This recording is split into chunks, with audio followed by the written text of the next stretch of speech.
Diario Litoral, ahora es radio.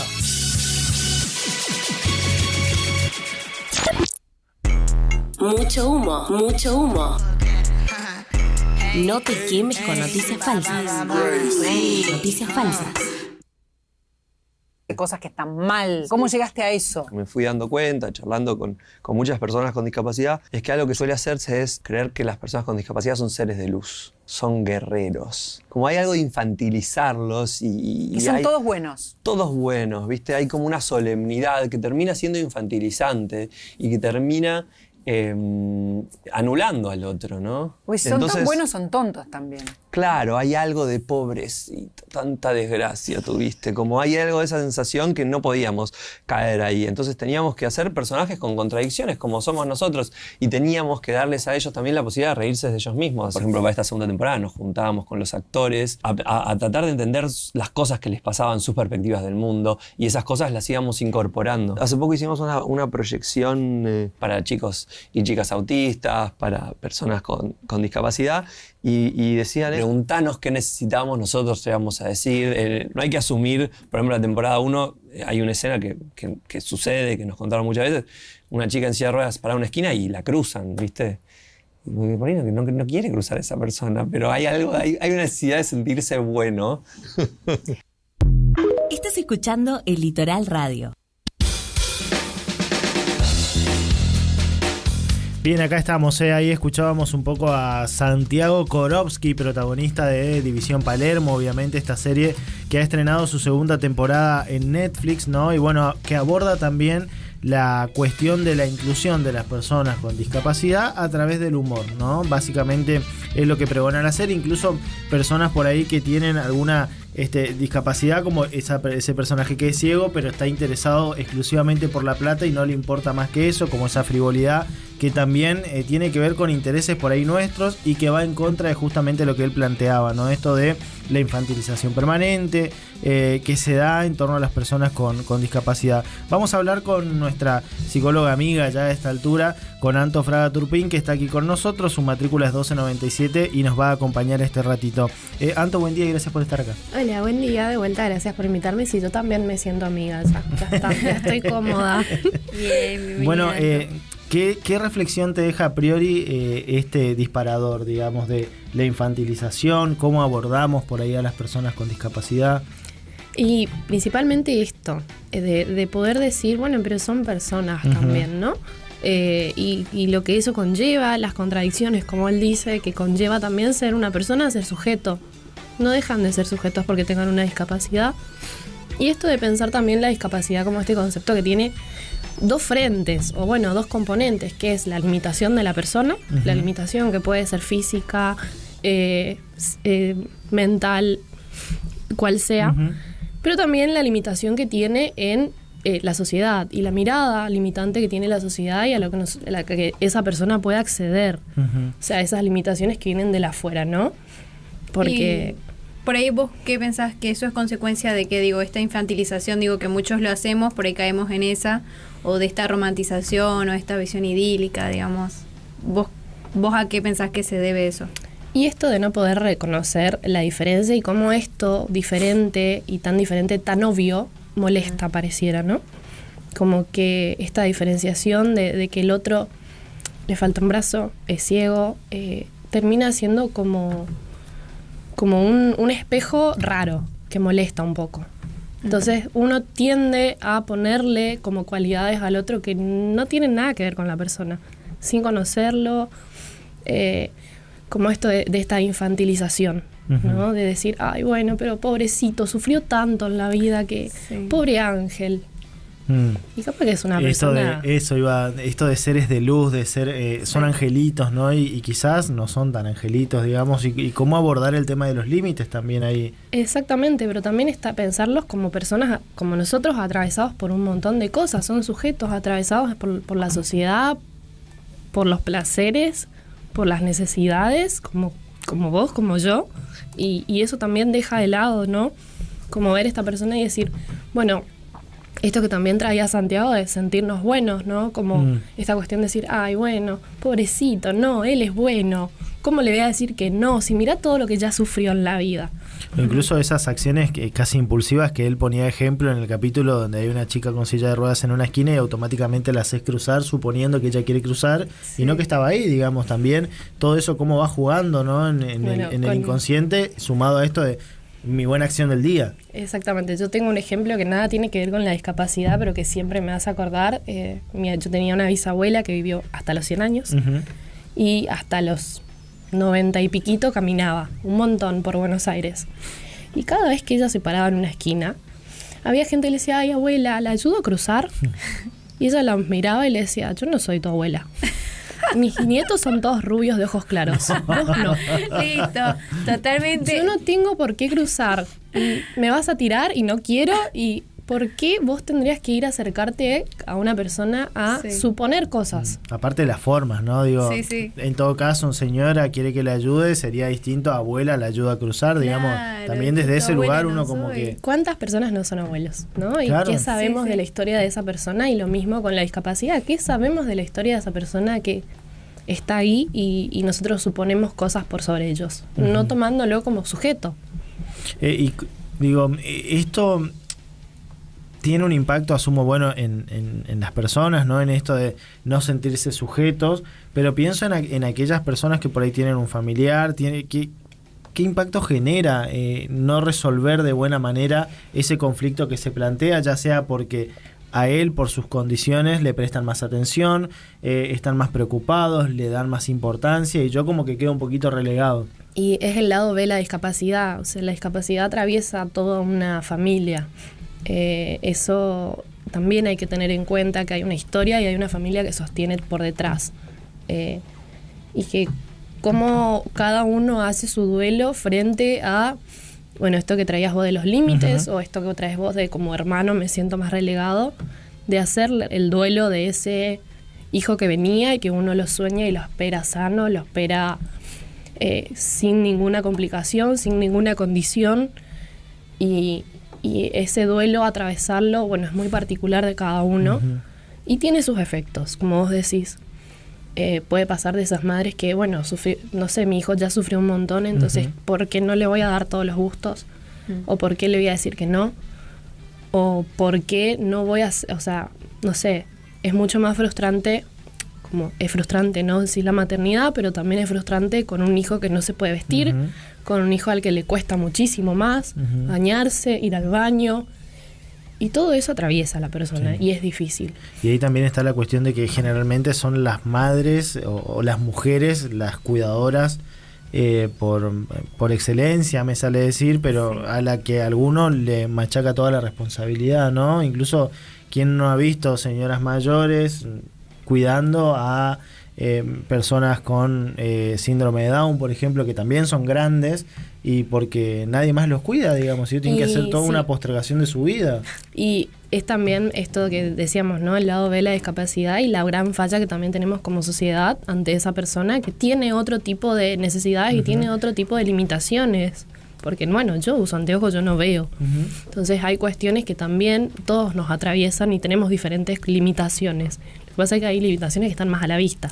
¿Y cómo debería ser el acompañamiento para que sea respetuoso y empático, digo, pero sin caer en los extremos, ya digo, de esto que veníamos hablando, la infantilización, la romantización? Yo creo que siempre tiene que depende del rol que tenga cada uno, ¿no? Pero siempre tiene que depender de esa persona que está ahí, enfrente tuyo, porque yo no veo, pero vos no venís y me acercás el papel hasta acá donde yo veo. Entonces es una cuestión de, che, ¿qué necesitas? Esperar que el otro también acuda a nosotros, que nos pida ayuda, como este ejemplo, ¿no? De esa persona que está por cruzar la calle y vos no sabés si quiere o no quiere. Preguntar, es una persona, tiene voz. Sí, por ahí perder un poco el miedo. Siento que por ahí recaemos mucho en lo de siempre, o caemos en esa de proceder de esa manera y como que nos da miedo. Siento que por ahí hay poca información y muchos no saben cómo proceder, pero como vos decís vos, ir y preguntar. Exactamente, y ver también el rol que tiene cada uno, o sea, no porque tenga una discapacidad significa que necesite tu ayuda. ¿No? Claro. Poder también despegarnos y despojarnos de ese ego de que nosotros no tenemos limitaciones y ellos sí, pobrecitos. Claro. Ellos necesitan nuestra ayuda. sí creo que tendríamos que abogar por una sociedad un poco más inclusiva y que tenga mucho más en cuenta estas limitaciones.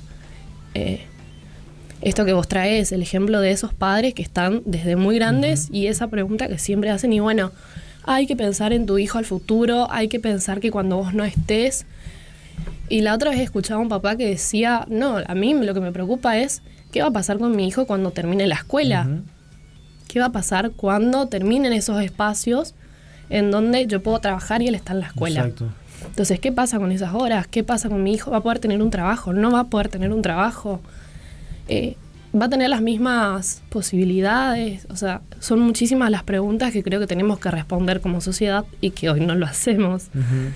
Han pasado, digo, en este sentido como dos grandes cosas durante la última semana, me atrevo a decir, toda esta cuestión vinculada a la Lamin Yamal y a las personas de talla baja, y después por otro lado tenés lo que propone y pregona División Palermo incluso desde un lugar distinto. ¿Qué impacto tiene, por ejemplo, que hoy las personas de talla baja con alguna discapacidad puedan verse reflejados en alguno de los personajes de la serie de otra manera que no sea siendo el payaso, siendo la burla permanente, sino siendo protagonistas de un cuerpo que tiene que resolver alguna cuestión? Digo, ¿qué impacto tiene para esas personas? Me parece que positivo, ¿no? De poder verse en un papel que no es este de siempre víctima o en este papel de siempre marcando esa diferencia, como en algún momento pasó con la película de los de Blancanieves, que un actor dijo, basta de contratar enanos para Blancanieves. Sí.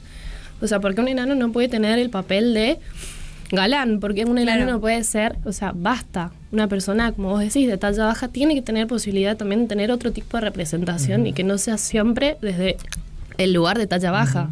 Lo mismo con una persona con síndrome de Down.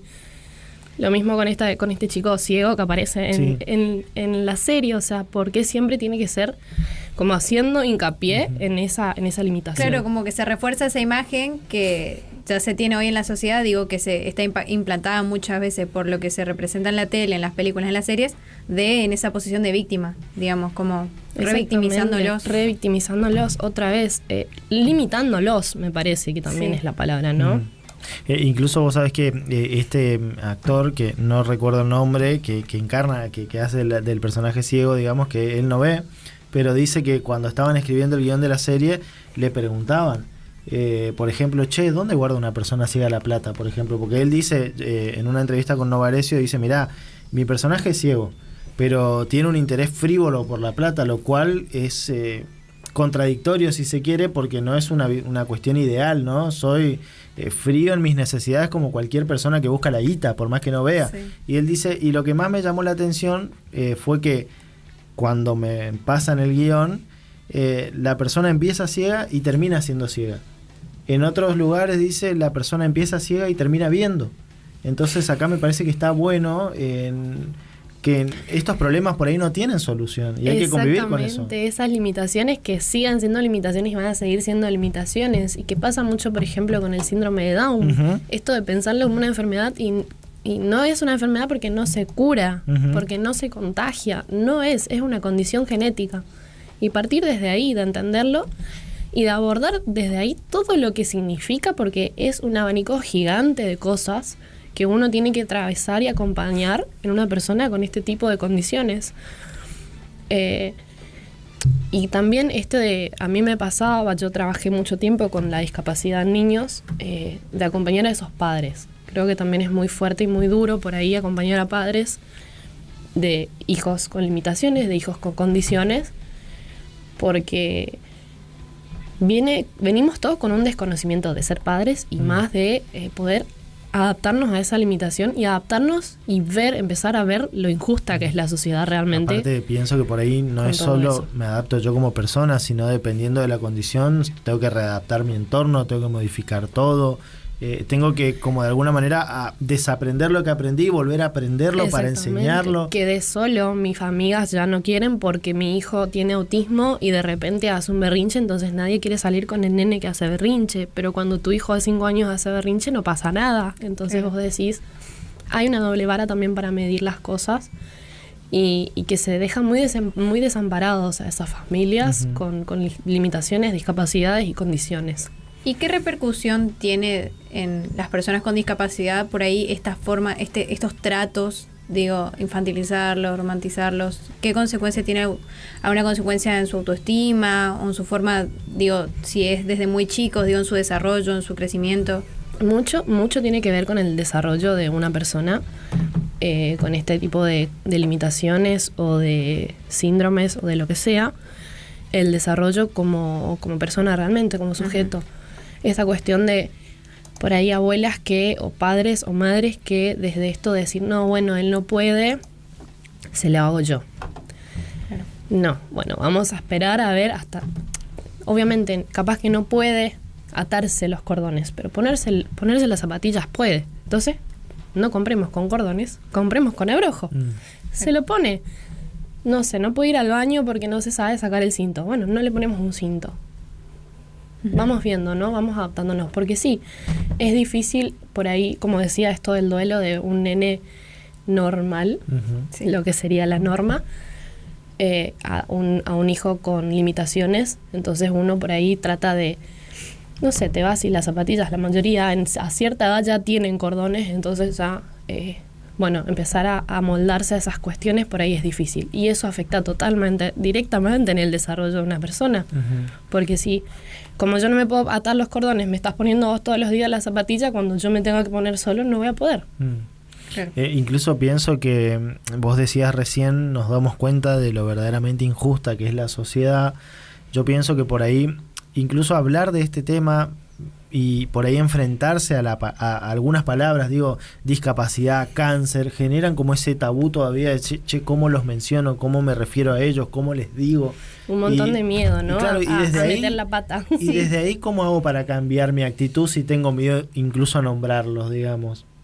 Claro, bueno, a mí me pasaba esto, que veía un video, otro que anduvo muy en boga en estos últimos momentos, de Tomás Massa y su primo, sí. Alfonso, y que hay todo un proceso ahí también de mostrar ese lado B de la discapacidad y de mostrar cómo lo queremos incluir, y que muchas veces es frustrante, porque en muchos videos aparece Tomás Massa diciendo, no chicos, me cansé, no puede ser que él haga esto, no tiene este límite, no tiene esta conciencia.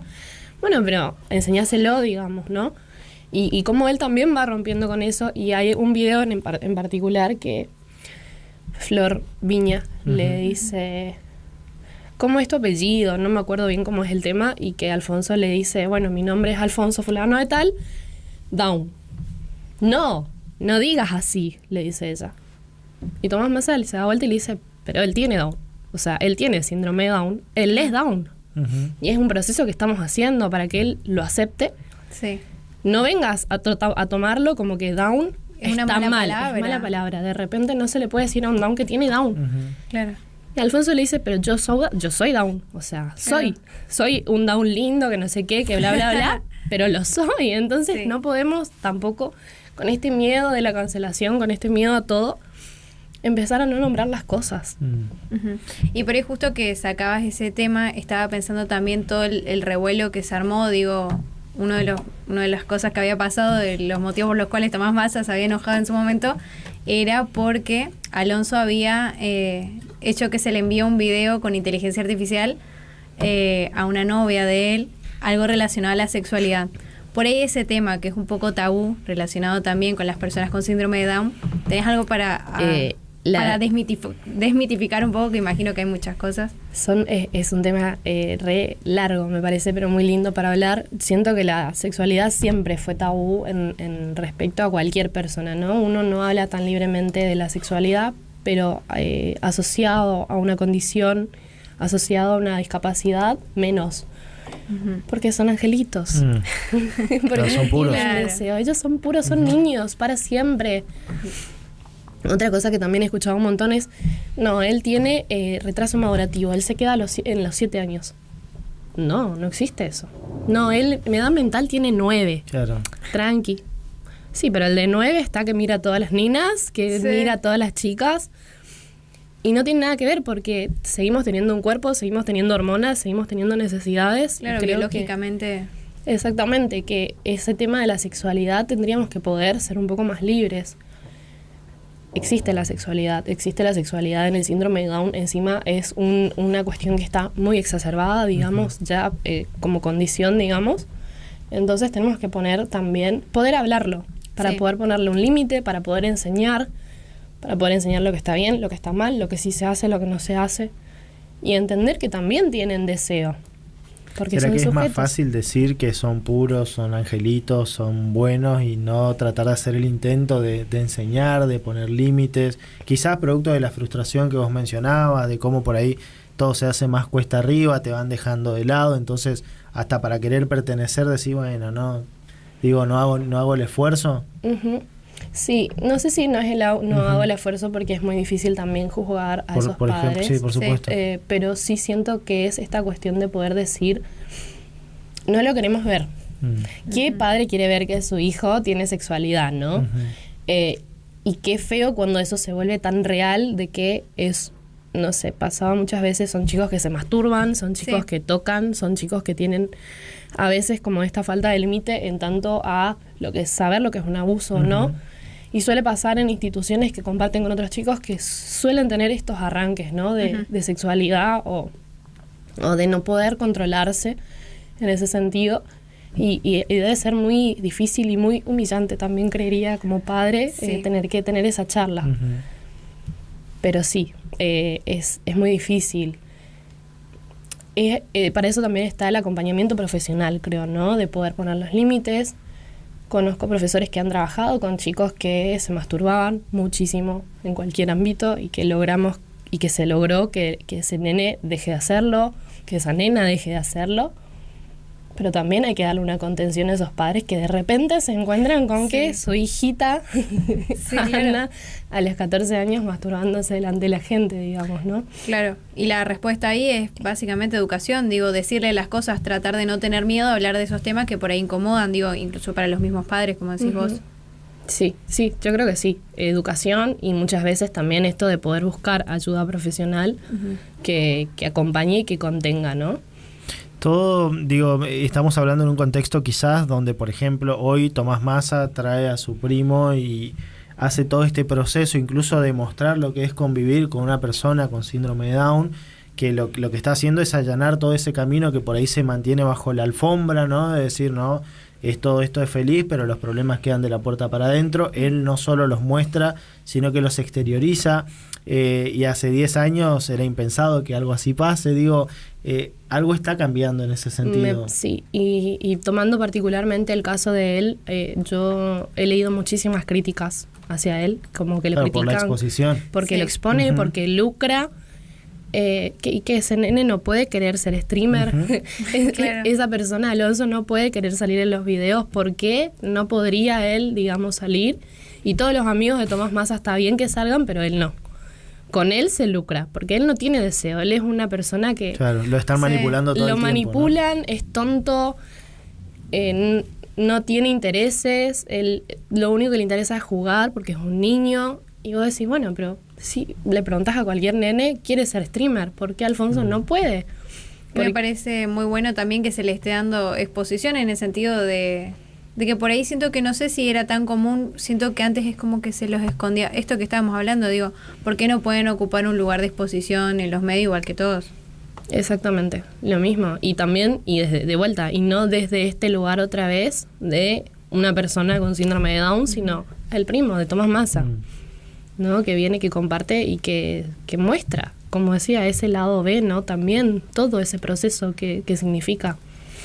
Hace bien que estas cosas se den, que División Palermo esté en todo este proceso, insisto, de lo que nos queda aprender como sociedad, porque por ahí también pasa que si no te toca de cerca la experiencia, por lo bueno, por lo malo, es como que uno no termina tomando conciencia de lo que implica. No, para nada, desde nada.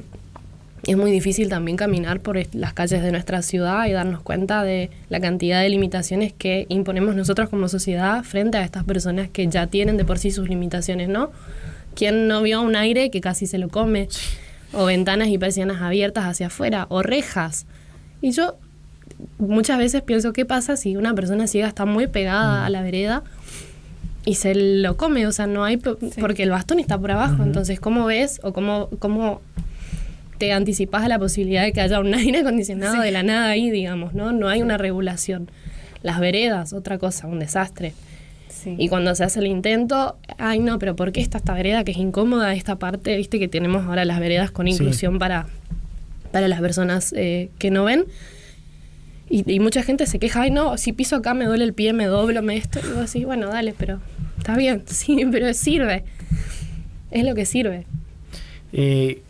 ¿Cuánto nos resta aprender en esto de que incluso, insisto, vivimos en una sociedad tremendamente injusta, donde todas esas cuestiones que por ahí para algunos serán defectos, para otros serán virtudes, pero siempre termina siendo algo que te hace distinto y gente que toma eso que te hace distinto para hacerte daño? En todo ese proceso, ¿cuánto nos resta aprender? Yo creo que nos resta aprender un montón y nos cuesta aprender también un montón. Falta un largo camino para que podamos realmente ser una sociedad inclusiva y que inclusive muchas veces hasta en esa inclusión se excluye. ¿Cuántas veces se habló de esto? No, es persona no vidente, es persona que no sé, se le pone 1000 nombres a una cuestión que, bueno, no ve, o sea, ¿no?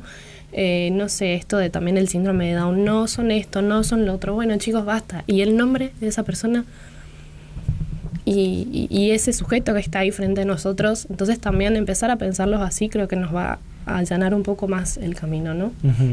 Y lo último por lo menos tiene que ver justamente con todo este proceso que vos decías recién de lo que nos cuesta, no digo definirlo, pero nombrarlo como es, el fenómeno de la inclusión forzada, que me parece que se da en distintos ámbitos, no solo en torno a las personas con discapacidad, digamos. ¿Sirve? ¿No sirve? ¿Termina a la larga teniendo impacto? ¿Cómo ves toda esa situación? Y es difícil, pero vos lo pones en esto, ¿no? En el nombre de forzado. ¿Por qué tiene que ser forzado? Claro. Creo que ahí está, digamos, ahí donde está su defecto, ¿no? Y su propia trampa. De decir, ¿por qué tenemos que forzar que haya una persona negra? Y por qué, no sé, tiene que estar forzado que hoy le cambiamos la racialidad a la protagonista porque si no, no se siente incluido o no se siente qué sé yo. Y no sé, me parece que podemos lograr tanto desde otros lugares que no sea esto de lo forzado y lo evidente, ¿no? Como que tenemos que hacer evidente que incluimos a alguien cuando eso no es inclusión. Hasta suena políticamente correcto, ¿no? Sí. Decir está porque tiene que estar, porque hay gente que se representa y en la calle no lo ves así, digamos. Exactamente. O sea, si está no tendría por qué ser una noticia, digo, o por qué llamar la atención. Exactamente. Si bien esta serie de División Palermo creo que es un poco el juego, digamos, de esto de tener mucha gente incluida, fíjate también cómo lo hace, y no lo hace forzadamente. No está señalando cada rato que la persona que está ahí es no vidente. Hace chistes, sí, está incluido todo el tiempo en el guión, como vos decías. Una persona, vi una escena que me gustó mucho de esto de una persona con enanismo que se acerca a una señora que le y que le dice, helado. sí, y que él le dice, bueno, sí, es un helado gratis, ¿entendés? Encima le mira al otro como diciendo, sí, quédate tranquilo, no pasa nada, me voy a tomar el helado y listo. pero encima la señora lo trata de nene. Lo trata de nene, exactamente. ¿Y tu papá dónde está? Pero también poder darle el lugar de que ellos se rían, o sea, ¿no? Sí. Qué mal que esa señora piense que soy un nene, pero me estoy comiendo un helado gratis, entonces está buenísimo, y bueno, lo festejo. Y no trato de, no señora, eso claro, porque no está así. Basta. No dramatizarlo. Exactamente. Y aparte pretender enseñarle a una señora de 70, 80 y tantos que no sos un nene, que sos una persona grande y ella quizás probablemente no lo entienda, ¿sí? Vas a seguir siendo un nene igual para ella. Exactamente. Hay cuestiones y hay que ver dónde luchar, o sea, yo preferiría que, bueno, tal vez en una persona con enanismo, la verdad es que no estoy familiarizada cuáles son las limitaciones desde lo social, pero capaz estaría bueno que esa pelea sea por otro lado, ¿no? De poder decir, no, bueno, no sé, puedo entrar a un boliche tranquilo. Claro. No sé. O desde la infraestructura, digo, el mundo está preparado para la altura promedio de 1,70. Exactamente. Entonces, desde ahí empezamos a trabajar y nos ponemos a luchar ahí, no contra la señora de 80 que no entiende o que dice mogólico.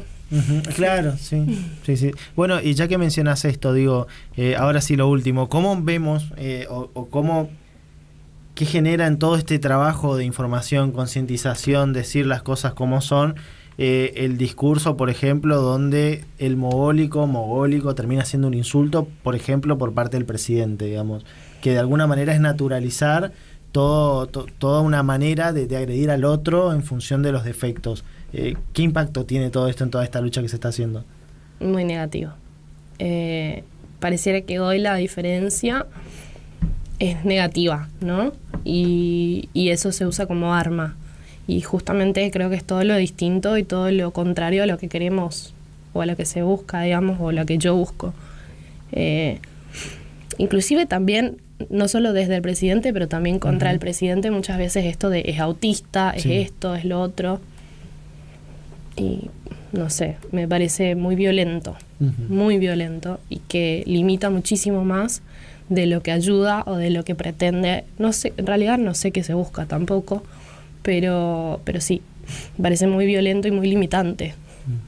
Como insultar desde ahí, ¿no?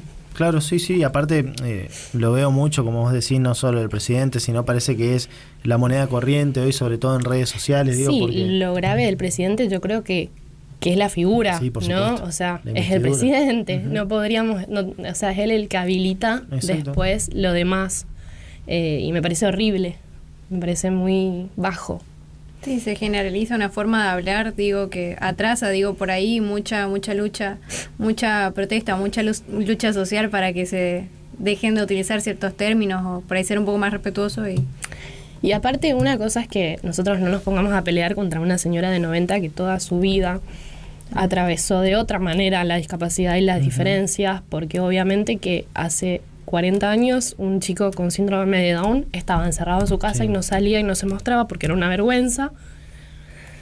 A la gente de hoy en día, que se supone que tenemos muchísimo más alcance y mucho más acceso a la información, a la diversidad, a entender la diversidad del otro también, no es lo mismo. Entonces no podemos empezar a retroceder tanto, me parece, ¿no? Bueno, Anto, la verdad, por lo menos para mí siempre está bueno poder charlar acerca de estas cuestiones. Insisto, quizás también esto que hace División Palermo en poner en foco a la discapacidad desde otro lugar ayuda, ¿no?, a que se hable un poquito más de todo esto. Así que nada, agradecerte como siempre de tomarte el tiempo de venir hasta acá y poder hablar un ratito con nosotros. Bueno, muchísimas gracias por la invitación una vez más y gracias también por brindar estos espacios, ¿no?, para poder charlar de estos temas que para mí son importantes y que para mí muchas veces no se le da el lugar. Bueno, Anto, gracias, y seguramente te tendremos acá para charlar de otras cuestiones. Nosotros vamos a hacer una pausa cortita, 12:15 en la Argentina, y ya venimos con más del programa. Dale. Diario El Litoral, ahora es radio.